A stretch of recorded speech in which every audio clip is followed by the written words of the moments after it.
நாம் இன்றைக்கு தியானிக்கும்படியாக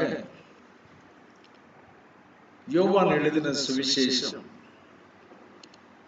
1ஆம் அதிகாரம் 18ஆம் வசனத்தை நாம் வாசிக்க போகிறோம். John the Gospel, chapter 1, verse 18. தேவனை ஒருவனும் ஒரு காலம் கண்டதில்லை, பிதாவின் மடியில் இருக்கிற ஒரே பேரான குமாரனே அவரை வெளிப்படுத்தினார். No one has seen Elohim at any time. The only begotten Son who is in the bosom of the Father, He has declared Him. Hallelujah. நாம இந்த வசனத்தை இதுக்கு முன்னாலே நம்ம தியானிச்சிருக்கிறோம். We have already meditated this word. Maybe more than many times we have discussed this verse. அநேக முறை இந்த வசனத்தை நாம் தியானித்திருக்கிறோம். Many times we have meditated this verse. Very special verse it is. மிகவும் ஆச்சரியமான ஒரு வசனம். No one has seen Elohim at any time. The only begotten Son who is in the bosom of the Father, He has declared. தேவனை ஒருவனும் ஒரு காலம் கண்டதில்லை என்று சொல்லுகிறதான இந்த வாக்கியம் நாம் ஒரு காரியத்தை புரிந்து கொள்ள வேண்டும். பைபிளிலே சில விஷயங்கள் தனிப்பட்ட முறையிலும் சில விஷயங்கள் பொதுவான முறையிலும் சொல்லப்படுகிறதை நாம் கேட்டிருக்கிறோம். This statement in this verse, many times we find in the scripture there are general statements and there are specific statements. Okay. For example, Hebrew 9:27. This is example only. Hebrew 9:27.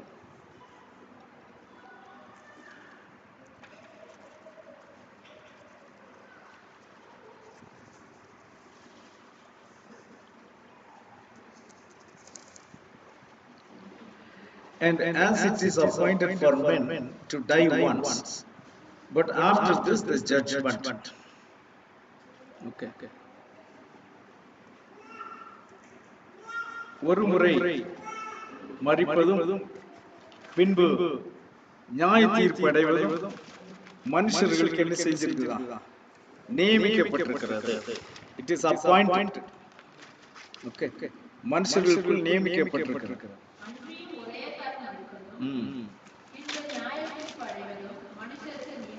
ஆமா, ஒரே தரம் மரிப்பதும் பின்பு நியாய தீர்ப்பு அடைவதும் மனுஷருக்கு நியமிக்கப்பட்டிருக்கிறது. This is a general statement. இது ஒரு பொதுவான ஒரு வாக்கியம். இந்த வாக்கியத்தை எடுத்து வைத்து எல்லாரும் கண்டிப்பாக மரித்தே ஆக வேண்டும் என்று நாம் என்ன செய்ய முடியாது, சொல்ல முடியாது. Taking this verse, we can never say that according to this verse that every man has to die. Why? We have evidences. நமக்கு சில சாட்சிகள் இருக்கிறது. ஏனோக்கு மரித்தாரா? ஏனோக்கு மரிக்கவில்லை. எலியா மரித்தாரா? எலியாவும் மரிக்கவில்லை. சோ அப்ப அவங்க இந்த கேஸ்ல வரலையே. If you take the case of Enoch did not die. And Elijah also did not die. So then they are not coming into this category. But they are coming into separate, that specific category. So there are verses in the scripture which are general. But there are verses which are specific. In same way, I think in In Timothy, Saul says that everybody should know the scripture.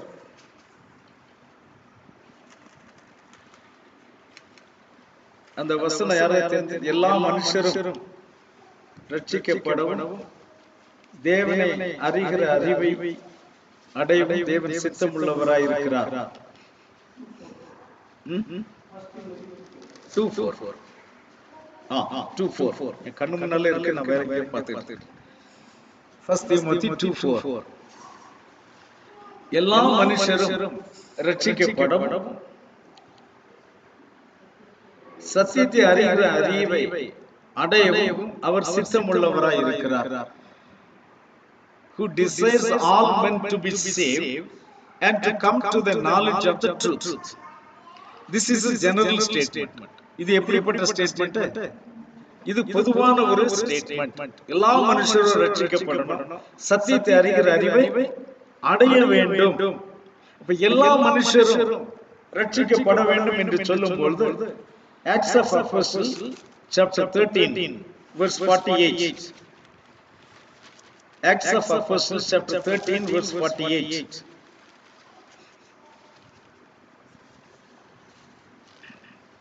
புறஜாதியார் அதை கேட்டு சந்தோஷப்பட்டு யாக்கோபுடைய வசனத்தை மகிமைப்படுத்தினார்கள்.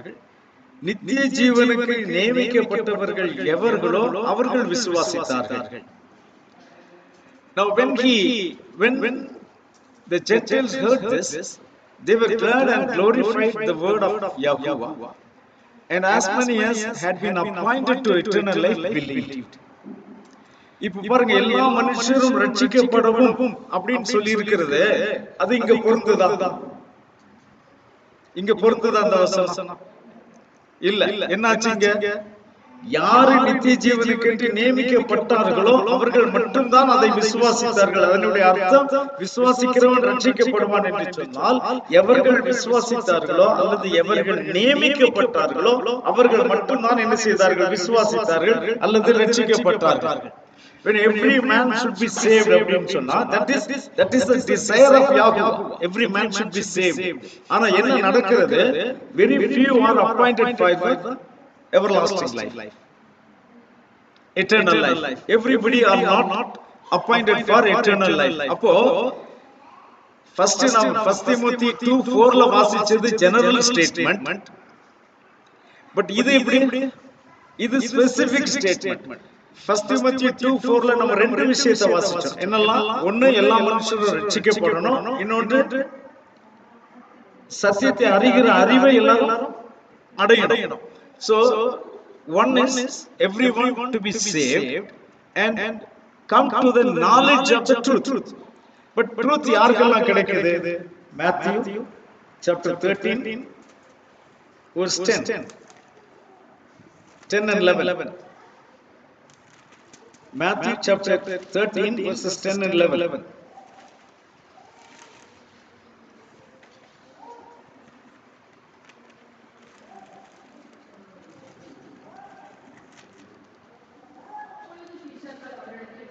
அப்பொழுது சீஷர்கள் அவரிடத்தில் வந்து,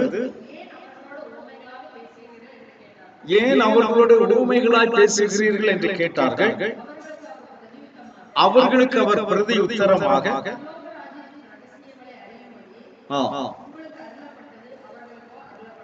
பரலோக ராஜ்யத்தின் ரகசியங்களை அறியும்படிக்கு உங்களுக்கு அருளப்பட்டது அவர்களுக்கோ.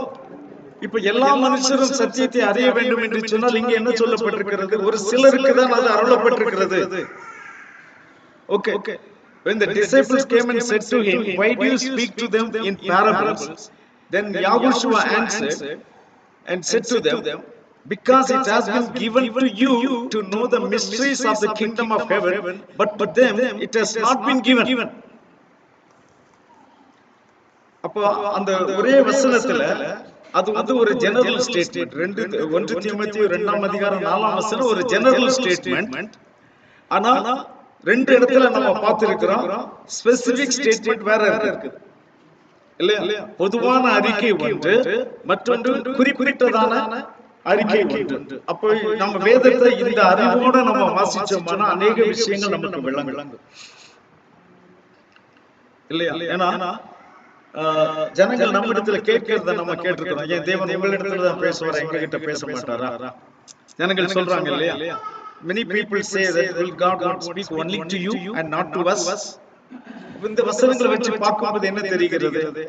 இல்ல, அவர் எல்லார்கிட்ட என்ன செய்யறது இல்ல, பேசுறது இல்ல. குறிப்பிட்டவர்களிடத்தில் தான் அவர் என்ன செய்கிறார், பேசுகிறார். அதைத்தான் நம்ம போன வாரம் முன்குறித்தல் அப்படிங்கறத குறிச்சு நம்ம பார்த்தோம்.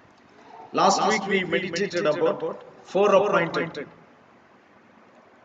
4 new, முன் தெரிந்து எடுத்த காரியங்கள் அப்படி பார்த்தோம். அப்போ அப்படி ஒரு general statement, like this one general statement John the Baptist is talking about in John 1:18, John the Gospel chapter 1 verse 18. Now he is talking about a general statement. No one has seen Elohim at any time. No one has. John 1:18. So தேவனை ஒருவனும் ஒரு காலம் கண்டதில்லை. அப்படி என்று இந்த வேதம் இவ்வளவு தெளிவாக சொன்னாலும் ஆபிரகாம் தேவனை தரிசித்தார் என்று நாம் பார்க்கிறோம். தேவனை தரிசித்தார், தேவனை உபசரித்தார் என்று பார்க்கிறோம். Though this statement is a general statement that no one has seen Elohim, but this is a general statement. But specific when you go, there are many who have seen Elohim. இல்லையா? ஏன்னா if anyone is seen, they will die. அவரை பார்த்தா என்ன செஞ்சிருவாங்க, செத்து போயிடுவாங்க. அப்படிங்கிற ஒரு ஸ்டேட்மெண்ட் இருக்கிறதுனால தேவனை யாரும் ஒரு காலம் பார்த்ததில்லை என்று சொல்வார்கள். மோசே தேவனுடைய பின்பக்கத்தை பார்த்தார் என்று சொல்லுகிறார் இல்லையா? Exodus chapter 24, exodus chapter 24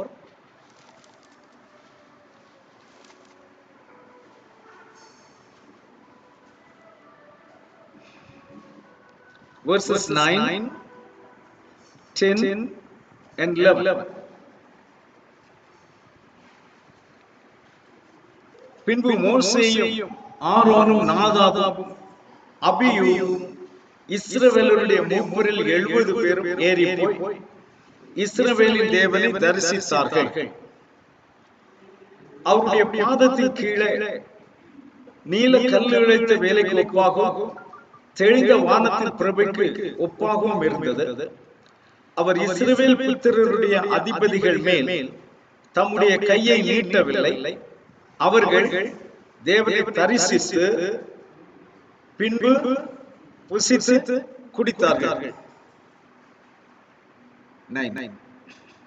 Then Moses went up, also Aaron, Nadab, Abihu, and 70 of the elders of Yasharal, and they saw the Elohim of Yasharal, and there was under his feet as it were a paved work of sapphire stone, and it was like the very heavens in its clarity. But on the nobles of the children of Yasharal he did not lay his hand. So they saw Elohim, and they ate and drank. அவர்கள் எலோகிமை தரிசித்து அதன் பின்பு புசித்து குடித்தார்கள். அதனுடைய அர்த்தம் என்ன? அவர்கள் உயிரோடு இருந்ததினாலே எலோகிமை தரிசித்த பின்பு அவர் இறக்கப்பட்டு அவர்கள் மேல் தங்களுடைய கையை நீட்டாதபடியினாலே அவர்கள் சாகவில்லை. தரிசித்த பின்பு என்ன செய்யல? சாகவில்லை. அந்த சாகவில்லை என்பதற்கு அடையாளம் தான் அவர்கள் புசித்து குடித்தார்கள் என்று பின்னே வருவார்கள். அதன் பின்பு என்ன செய்தார்கள்? So though the general statement, anyone who sees Yahuwah Elohim will die, but here these 70 nobles, when they went and saw Yahuwah Elohim, and the word says that he did not lay his hands upon them. He should have, but he did not lay his hands upon them. So they came down, then afterwards they ate and drank. That means they were alive, they did not die.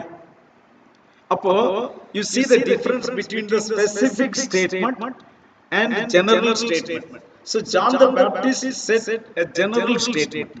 No one has seen him. It is true, no sinner can see. Matthew chapter 5 I think it is verse 8. Matthew chapter 5. இருதயத்தில் சுத்தம் உள்ளவர்கள் பாக்கியவான்கள்.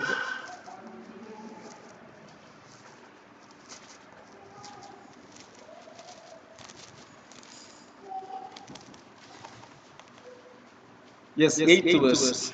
இருதயத்தில் சுத்தம் உள்ளவர்கள் பாக்கியவான்கள், அவர்கள் தேவனை தரிசிப்பார்கள். Blessed are the pure in heart, for they shall see Elohim. So இது என்ன விதமான ஸ்டேட்மெண்ட்? யாருமே அவரை பார்த்ததில்லை என்பது இது என்ன விதமான ஸ்டேட்மெண்ட்? Specific statement. இது பொதுவான வார்த்தை இல்ல. அப்ப இருதயத்தில் யாருக்கு சுத்தம் இருக்கிறதோ அவர்கள் தேவனை தரிசிப்பார்கள். பழைய காலத்துல ஒரு கவிஞர் இப்படி பாடி வச்சிருந்தாரு, கடவுள் ஏன் கல்லானார்? மனம் கல்லாய் போன மனிதர்களால. அதர்வைஸ் கடவுளின் கல்லு இல்ல. ஏன் மனுஷன் கடவுளை கல்லாக்கினான்னா அவனுடைய இருதயம் பாவம் செய்து கல்லாய் போனதுனால அவன் கடவுளை தரிசிக்க முடியாமல் கடவுளும் கல்லுதான் என்று சொல்லிவிட்டான். So, because of the sins, when their heart became hardened like a stone, they made God also like a stone. Otherwise, he is not stone because he is not having any form or any image, because he is spirit. அவர் ஆவியே இருக்கிறபடியால அவருக்கு ரூபம் ஒன்றும் இல்லை. அப்ப இவர்கள் எல்லாம் தேவனை தரிசித்தார்கள், ரூபம் இல்லாத தேவனை தரிசித்தார்கள் என்று சொல்லும் போது என்ன அர்த்தம் அங்கே வருகிறது? அவர்கள் அவருடைய மகிமையை தரிசித்தார்கள். எதை தரிசித்தார்கள்? மகிமையான. ஆபிரகாம் மகிமையை தரிசிக்கவில்லை, அவரை முழுவதுமாக ஒரு மனிதனாக என்ன செய்தார்? தரிசித்தார். When the word says they saw Elohim, they saw his glory. They did not see any form or any image. ஏன் அவங்க ஒரு உருவத்தை பார்க்க முடியாது? Why can't they see the image of Elohim?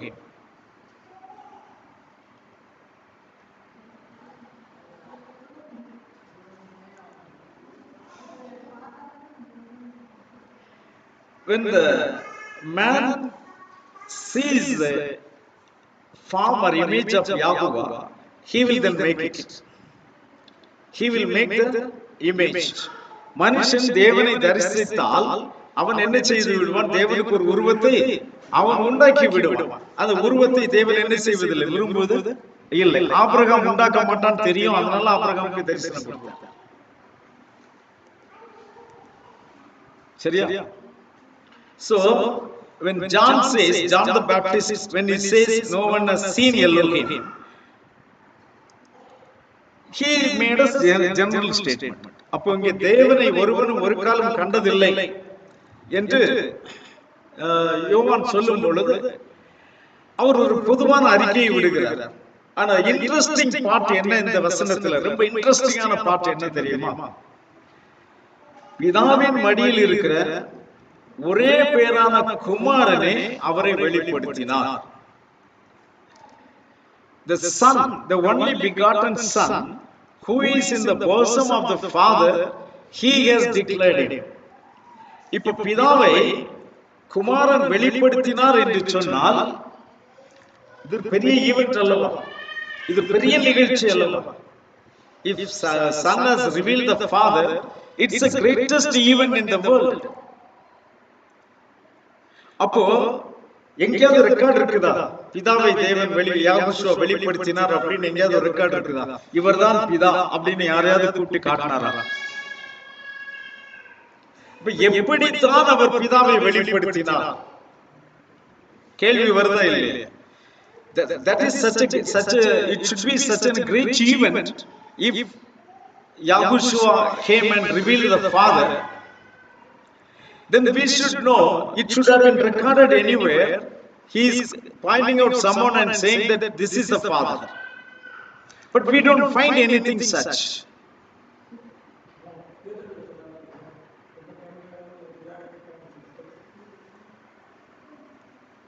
But nowhere he has shown this is the Father. But as brother says, in one place he has shown, he has told to Philip, John 14, verse 9. John 14, verse 9.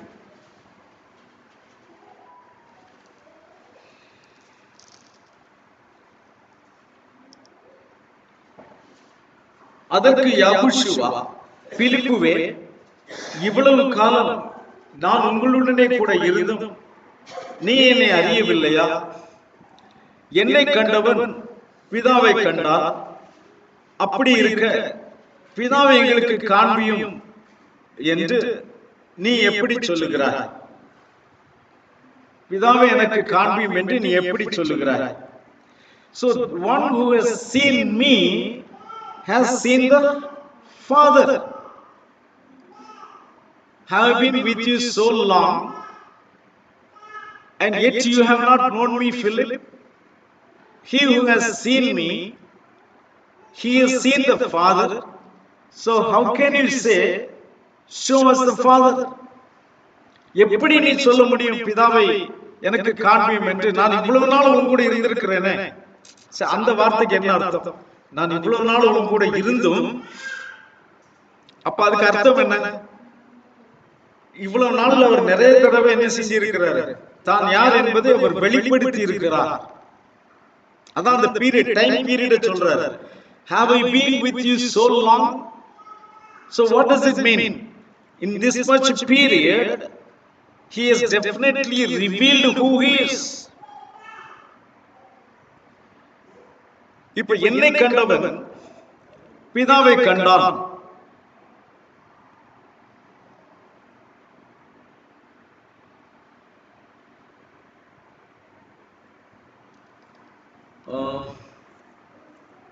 I think in 10th chapter where it says, I and my Father is one.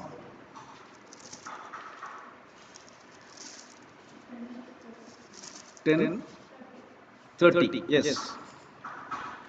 John 10:30. நானும் பிதாவும் ஒன்றாய் இருக்கிறோம். John 10:30.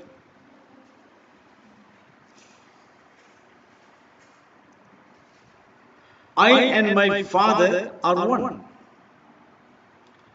இப்போ I and my Father are one அப்படின்னு சொல்லும்போது, நானும் பிதாவும் ஒன்றாய் இருக்கிறோம் என்பது தமிழ்ல அப்படி போட்டிருக்கு. ஆக்சுவலா இங்கிலீஷ்ல வர்ற மாதிரி வந்தா எப்படி வரும்? நானும் பிதாவும் ஒன்றே தான். இப்ப நானும் பிதாவும் ஒன்று அப்படின்னு சொல்லும் போது நிறைய பேர் சொல்றாங்க, பாரு, கணவனும் மனைவியும் ஒரே மாம்சமா இருப்பார்கள் சொல்லுது. அவர்கள் இனி இருவர் அல்ல, ஒருவர் தான். Concerning the husband and wife, they say, now they are not two, they are one. Correct? Now, if a husband says, me and my wife are one, but when you see the husband, can you see the wife also? No. If they are not in one place, you cannot see. When you see me, you are not seeing my wife. Though spiritually we are one. So I am different, my wife is different. என்ன பார்த்ததுனால என் மனைவியை பார்த்தேன்னு சொல்ல முடியுமா? சொல்லவே முடியாது. அப்ப ஒன்னா இருக்கிறோம் என்று இங்க ஃபாதர் சொன்னார்னா அதனுடைய அர்த்தம் நான் தான் அவர் அப்படிங்கிறது தான். நான் தான் அவரு. அப்போ காணக்கூடாத தேவனை காணக்கூடிய ரூபத்தில் வந்தவர் தான் யெகோவா மசீஹ். ஹல்லேலூயா. அதரிசனமான தேவனை காணும்படியாக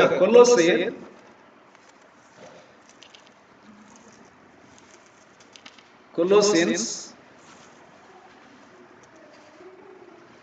chapter 1 verse 15.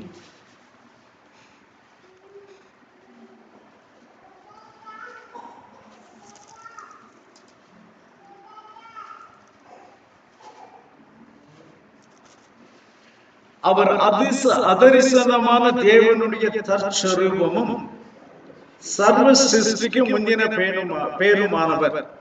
He is the image of the invisible Elohim, the firstborn over all creation. அதரிசனமான என்றால் காணக்கூடாத, தற்சரூபம் என்றால் காணக்கூடிய.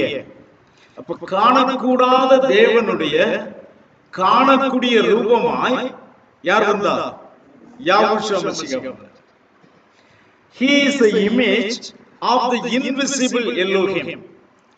So the invisible Elohim you cannot see, but you can see his image in Yahushua Mashiach.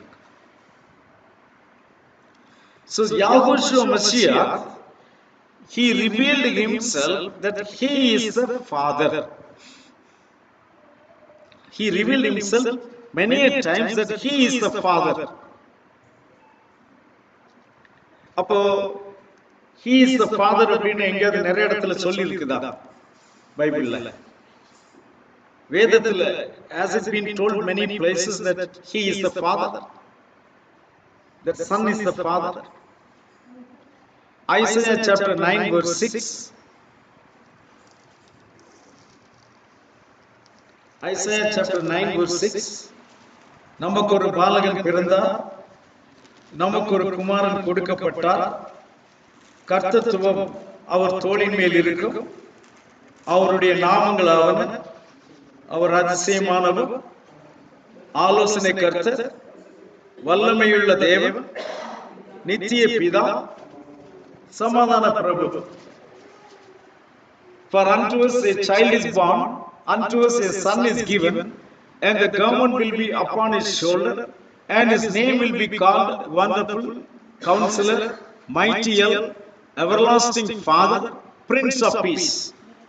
Yaru, whose name is that everlasting Father? That child's name. That child's name is everlasting Father. And the குழந்தையின் பெயர் என்ன? நித்திய பிதா. ஏன்னா தேவன் தம்முடைய மகிமையை வேறொருத்தருக்கு கொடுக்க மாட்டார் இல்லையா? I think Isaiah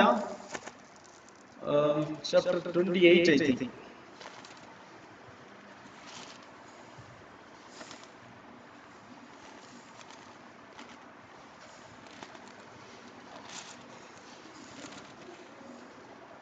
Uh, 28 இல்ல, I think it is 43. Isaiah 43 verse 8. Isaiah 43 verse 8. நான் யாகுவா, இது என் நாமம், என் மகிமையை வேறொருவனுக்கும் என் துதியை விக்கிரகங்களுக்கும் கொடேன். ஹல்லேலூயா.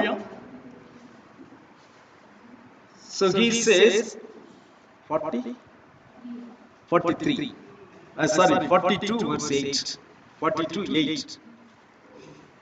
Now 43 சொல்லணும். Okay. 42 8.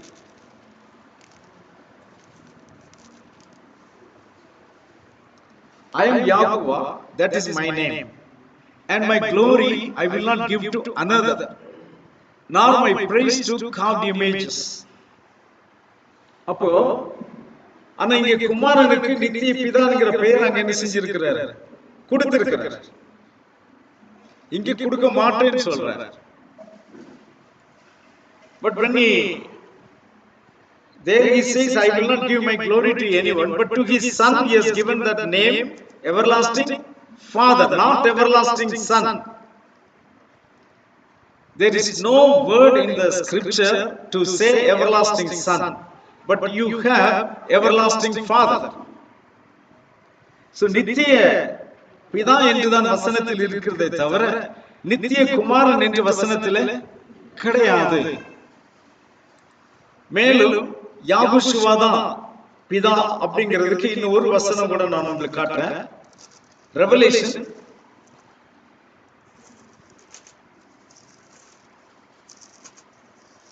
chapter 21. Revelation chapter 21 verse 7. ஜெயம் கொள்ளுகிறவன் எல்லாவற்றையும் சுதந்திரித்துக் கொள்ளுவான். நான் அவன் தேவனாயிருப்பேன், அவன் என் குமாரனாயிருப்பான். Hallelujah. He who overcomes shall inherit all things, and I will be his Elohim, and he shall be my son. அப்ப இது யாருக்கு தான் அவர் பிதாவா இருக்க போகிறாரு? ஜெயம் கொள்ளுகிறவனுக்கு. யாருக்கு? ஜெயம் கொள்ளுகிறவனுக்கு தான் அவரை பிதாவா தெரியும். மற்றவங்களுக்கு அவரை பிதாவா தெரியாது. ஜெயம் கொள்ளுகிறவன் எல்லாவற்றையும் சுதந்திரித்துக் கொள்வான் என்று சொல்லும் பொழுது அவனுக்கு வெளிப்படாத ரகசியமே இருக்காது. ஜெயம் கொள்ளுகிறவனுக்கு எல்லா ரகசியம் என்ன செய்யும்? வெளிப்படும். அந்த வெளிப்பாட்டில் தான் அவர் சொல்லுகிறார், நான் அவனுடைய எல்லோரும் என்று அவன் கண்டு கொள்ளுவான், நான் அவனுடைய பிதா என்றும் அவன் கண்டு கொள்ளுவான். அப்ப பிதா என்பது ஒரு வெளிப்பாடு. ஏன்னா குமாரன் வெளிப்படுத்தினார் அப்படின்னு சொன்னா வெளிப்படுத்தின ரெக்கார்டு இருக்கணுமே. அவருடைய மடியில் இருக்கிற ஒரே பேரான குமாரனே அவரை வெளிப்படுத்தினார்னா எங்க வெளிப்படுத்தினார்னு தெரியணுமே. எங்க வெளிப்படுத்தி இருக்கிறார்? பல இடங்களில் அவர் வெளிப்படுத்தினார். ஆனா சீஷர்கள், அவரோடு கூட இருந்த சீஷர்கள் கூட அதை கண்டுபிடிக்க முடியவில்லை. அதனால வேதனையோட கேட்கிறாரு, பிலிப்புவே, இவ்வளவு காலம் நான் உன்னோடு கூட இருந்தும் நீ என்னை அறியவில்லையா? என்னை கண்டவன் பிதாவை கண்டான். அப்படி இருக்க பிதாவை காண்பியும் என்று நீ எப்படி சொல்ல முடியும்? ஏன் நீ எப்படி சொல்ல முடியும் கேட்கிற? அவர் வேற ஒருத்தரா இருந்தா தானே நான் காட்ட முடியும். நான் தானே அது. அப்ப நாம வேற ஒருத்தர் உனக்கு காட்ட போறேன்னா? When Philip asked, show us the Father, that is sufficient for us. Then Yahushua said, so long I have been with you, you didn't know me. The one who has seen me has seen the Father. Then how can you ask me, show us the Father? நான் தான் பிதாவா இருக்கிறேன். I am the Father. Then if any other father is there, I would have shown you. Okay, he is there in heaven. But he did not tell Philip that he is in heaven. Father is in heaven. He said, those who have seen me have seen the Father. Now seen, the word seen means who understood me. Who understood me. என்னை பார்த்தவன், என்னை கண்டவன் பிதாவை கண்டான் என்றால், என்னை கண்டவன் என்றால் என்ன அர்த்தம்? என்னை புரிந்து கொண்டவன். எதை வைத்து புரிந்து கொள்வது? அவருடைய வார்த்தைகளை வைத்தும் அவருடைய செயல்களை வைத்தும் அவரை புரிந்து கொண்டவன். ஏன்னா சில சமயங்கள்ல சீஷர்களுக்கு கொஸ்டின் வந்துச்சு. அவர் காற்றையும் கடலையும் அதட்டும் போது இவர் யாரோ என்ற கேள்வி அவரிடத்தில் வந்தது. இன்னொரு முறை யெகோவா இந்த வேத வாக்கியம் இன்றைக்கு உங்கள் காதுகள் கேட்க நிறைவேறிற்று என்று சொல்லும் பொழுது இவர் யாரோ, இவனுக்கு இந்த ஞானம் எங்கிருந்து வந்தது என்று ஜனங்கள் ஆச்சரியப்பட்டார்கள். So he was trying to reveal himself in many ways. When he commanded, control the wind and the waves and the sea, they questioned him who he could be. Because common man cannot do that. சாதாரண மனுஷனால என்ன செய்ய முடியாது, இப்படிப்பட்ட அதிசயத்தை செய்ய முடியாது. அப்ப இவர் யாரு? ஆனா தொடர்ந்து அவங்க என்ன செஞ்சிருக்கணும், தியானிச்சிருந்தா ஒருவேளை அவர் என்ன செஞ்சிருக்கலாம், கண்டுபிடித்திருக்கலாம். இன்னொரு இடத்துல சொல்றாரு, நானே அவர் என்று நீங்கள் விசுவாசியாமல் இருந்தால் நீங்கள் உங்கள் பாவத்தில் மரிப்பீர்கள் என்று சொன்னார். If you don't believe me that I am he, then you will die in your sins. John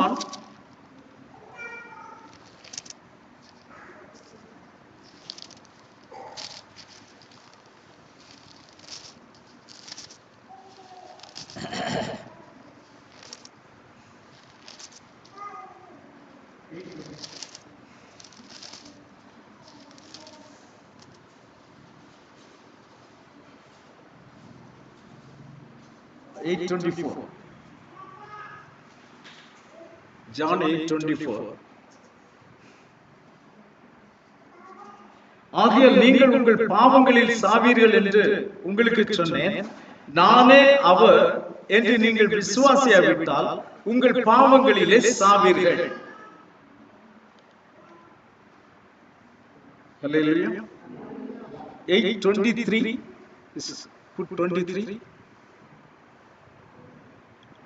And he said to them, you are from beneath, I am from above. You are of this world, I am not of this world. யாகுஷுவா சொல்லும் பொழுது, நீங்கள் தாழ்வில் இருந்து உண்டானவர்கள், நான் உயர்வில் இருந்து உண்டானவன். உண்டானவன் தமிழ்ல போட்டுருக்கு, ஆனா இங்கிலீஷ்ல அப்படி போடல. I am from above. நான் மேலே உள்ளவன். ஓகே, நான் மேலானவன். அப்போ then he says, if you don't believe I am he, then you will die in your sins. 24. அப்ப நீங்கள் நான் அவர் என்று விசுவாசியாமல் போனால் உங்கள் பாவங்களில் சாவீர்கள். சாவீர்கள் சொன்னா இந்த இடத்துல என்ன சாவு சொல்றாரு? சரீர மரணத்தை பத்தி பேசுறாரா? கேட்ட, சரீர மரணம் இல்ல, ஆவிக்குரிய மரணம். என்ன மரணம் இது? ஆமாம். அப்ப நானே அவர் என்று விசுவாசியாவிட்டால் நீங்கள் உங்கள் பாவத்தில் மரிப்பீர்கள் என்றால் உங்களுக்கு ஆவிக்குரிய மரணம் வரும். அப்போ அவர்கள் ஒரு காலம் அதன் பின்பு தேவனை பற்றி அறிகிற அறிவை பெற்றுக் கொள்ளவே முடியாது. தேவனிடத்திலிருந்து முற்றிலுமாக அவர்கள் விலகி போவார்கள்.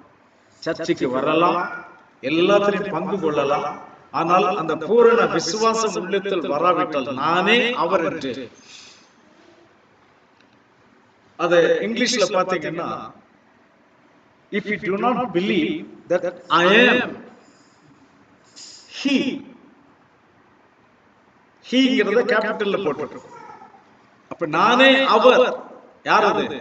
நானே பிதா என்று நீங்கள், அல்லது நானே உயரத்தில் இருக்கிறவர் என்று நீங்கள் விசுவாசியாமல் போனால் உங்கள் பாவங்களில் சாவீர்கள். உங்கள் ஆவிக்குரிய மரணம் வந்துவிடும். அல்லேலூயா. சோ இப்படி அநேக இடங்களிலே அவர் தன்னை வெளிப்படுத்தி இருக்கிறார். தான் யார் என்பதை அவர் வெளிப்படுத்தி இருக்கிறார். ஆனா நமக்கு அதை ஏற்றுக்கொள்ள மனதில்லாமல் போனபடியா அநேகருக்கு என்ன முடியல, தங்களுடைய பாரம்பரியங்களை விட்டு வெளியே வர மனதில்லை. ஆகையினால அவர்களுக்கு இந்த பிரச்சனை, இதை ஏற்றுக்கொள்வதில் பிரச்சனை இருக்கிறது. சீசர்களுக்கே இருந்துச்சு, வேற யாருக்கு இருக்க வேண்டும்? சீசர்கள் மட்டும் நான் தான் பிதா என்று சொன்னால் அவர்களால் ஏற்றுக்கொண்டிருக்க முடியுமா? ஏன் சீசர்கள் இடத்துல நான் தான் பிதான்னு சொல்லல? கிட்டத்தட்ட இங்க கரெக்டா தான் சொல்லி இருக்கிறாரு, நான் தான் அதுன்னு சொல்லி இருக்கிறாரு. ஆனாலும் ரொம்ப வெளிப்படையா நான் தான் பிதா அப்படின்னு ஏன் சொல்லல?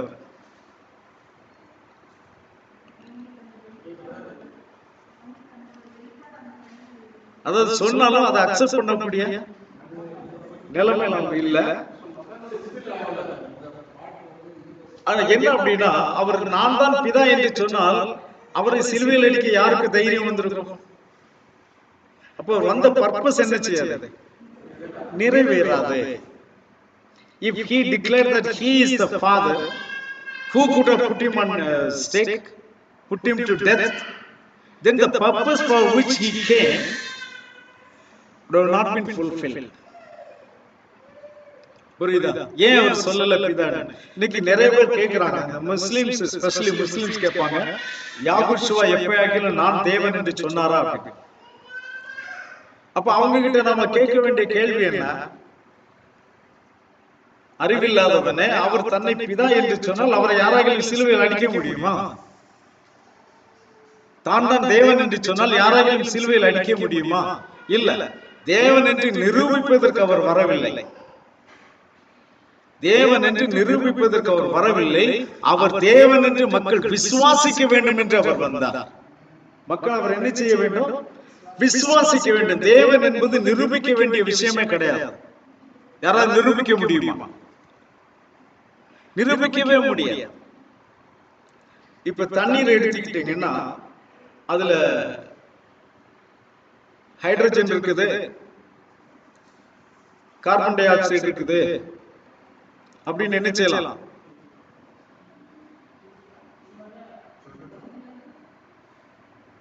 அப்படியா?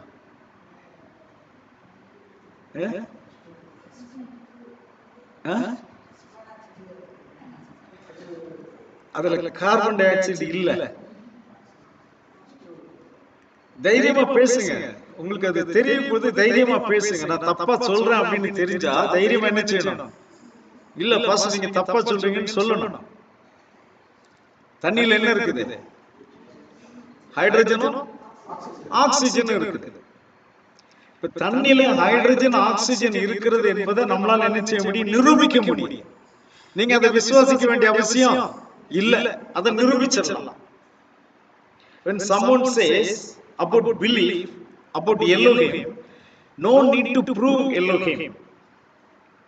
You don't have to. You have to believe that there is Elohim. Like if I say the compound of water, it is H2O, hydrogen, 2 part and 1 part oxygen. So that can be proved. There is no need to believe that. It can be proved. But it is not the same case with Elohim. Elohim you cannot prove because he is not within your capacity. யாகுவாவை நீங்கள் நிரூபிக்கக்கூடிய அளவுக்கு அவர் உங்கள் கட்டுப்பாட்டுக்கு அடங்கினவர் அல்ல. ஆகவே அவரை நீங்கள் நிரூபிக்க முடியாது. நீங்கள் என்னதான் செய்ய வேண்டும்? விசுவாசிக்கத்தான் வேண்டும். அல்லேலூயா. ஆக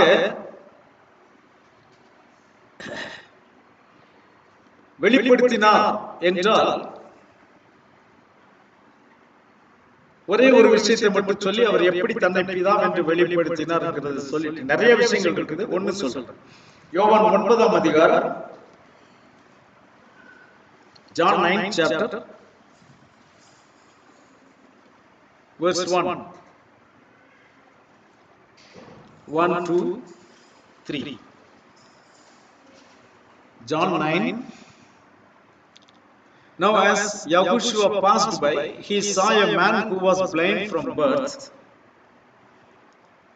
And his disciples asked him, saying, Rabbi, who sinned, this man or his parents, that he was born blind? Yahushua answered, neither this man nor his parents sinned, but that the works of Elohim should be revealed in him. Works of Elohim. அவர் அப்புறம் போகையில் பிறவி குருடனாகிய ஒரு மனுஷனை கண்டார். அப்பொழுது அவருடைய சீஷர்கள் அவரை நோக்கி, ரபி, இவன் குருடனாய் பிறந்தது யார் செய்த பாவம்? இவன் செய்த பாவமோ இவனை பெற்றவர்கள் செய்த பாவமோ என்று கேட்டார்கள். யாகுஷுவா பிரதி உத்தரமாக, இது இவன் செய்த பாவம் அல்ல, இவனை பெற்றவர்கள் செய்த பாவம் அல்ல, தேவனுடைய கிரியைகள் இவனிடத்தில் வெளிப்படும் பொருட்டு இப்படி பிறந்தான். யாருடைய கிரியைகள் வெளிப்படணும்? குமாரனுடைய கிரியைகள். அப்படியே போட்டிருக்குது. குமாரனுடைய கிரியைகள் அல்ல. Not the works of son of man, but the works of Elohim. தேவனுடைய கிரியைகள் வெளிப்படும்படியாக அவன் இப்படி பிறந்தான். சோ எப்படி அவர் வெளிப்படுத்தினார்? அத in verse 6, when he had said these things, he spat on the ground and made clay with the saliva, and he anointed the eyes of the blind man with the clay.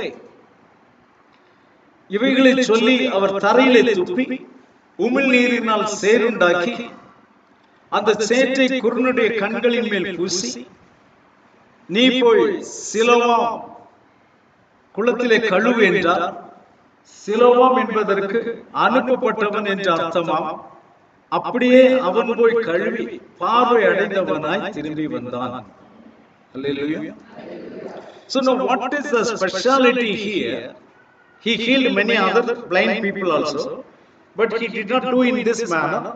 Only to this person, he made the mud, the clay, then applied it on his eyes, then made him to see after washing.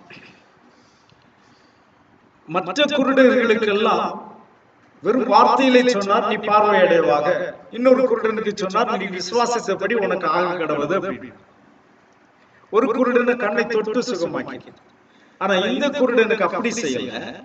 மண்ணை உண்டாக்கி அவன் கண்களிலே பூசி, நீ போய் குளத்திலே கழுவிட்டு வா என்று சொன்னார். ஏன் இப்படி செய்தார்?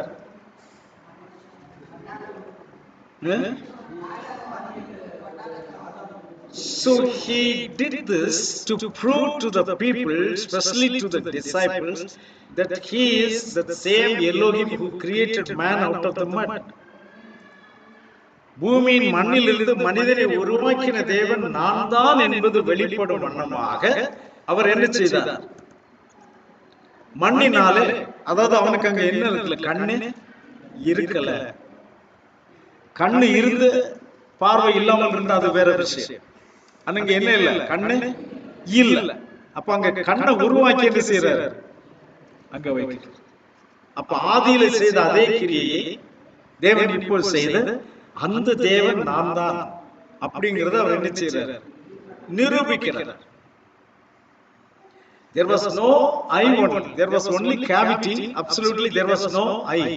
So he created the eyes with the clay and he put it there and asked him to wash it. Then he began to see, to prove to this world, especially to his disciples, that he is the same Yahweh Elohim who created man out of the dust of the earth. He did this. So he wanted that disciples should understand who is he. They limited themselves within the miracles. They did not meditate further. அவர்கள் எல்லாரும் அந்த அற்புதத்தின் பேரிலேயே கவனத்தை செலுத்தினார்களே ஒழிய, இவர் யார் இப்படிப்பட்ட அற்புதத்தை செய்கிறவர் என்று சிந்திக்க தவறிவிட்டார். ஆகையினால அந்த பிதா கண்களுக்கு முன்பாக இருந்தும் அவர் என்ன செய்ய முடியல, அவர்களால் காண முடியவில்லை, அவரை அறிய முடியவில்லை. அல்லேலூயா. சோ இன்றைக்கு நமக்கு தேவன் அவைகளை வெளிப்படுத்தி தந்திருக்கிறார். Today we are able to see those mystery revealed to us. Hallelujah. So we are a blessed people. அந்த வகையிலே நாம் ஒரு ஆசீர்வதிக்கப்பட்ட ஜனமாய் இருக்கிறோம். இன்றைக்கு நமக்கு நாம் ஆராதிக்கிற தேவன் யார் என்று நமக்கு தெரியும். Now we know the revealed Father to us. ஏன்னா குமாரன் வெளிப்படுத்தினார் என்று சொன்னால் அந்த வெளிப்படுத்தின குமாரனை நாம் பார்த்து கொண்டிருக்கிறோம். பிதாவை நாம் பார்த்து கொண்டிருக்கிறோம். குமாரனால் வெளிப்படுத்தப்பட்ட பிதாவை நாம் பார்த்து கொண்டிருக்கிறோம். அல்லேலூயா. ஆமென். நாம் ஜெபிக்கலாம்.